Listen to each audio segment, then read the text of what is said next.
How many of you have ever said, are you being a good listener?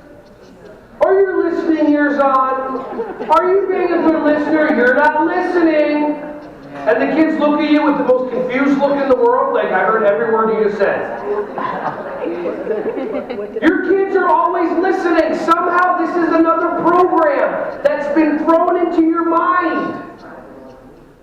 You're not listening. I heard those words. You're not being a good listener. I heard those words too. What are you talking about? Kids are always listening. They're just choosing not to follow your directions.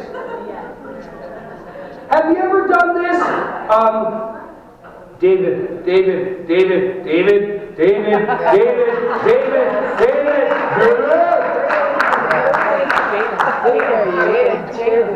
What's the definition? What's the definition of doing the same thing over and over and expecting a different result?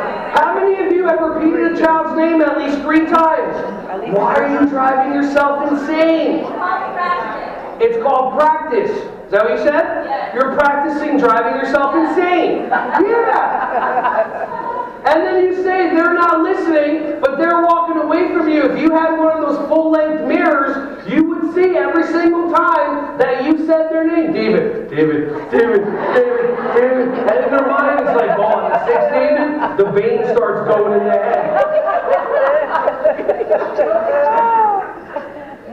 But let me guess. They should be a different way.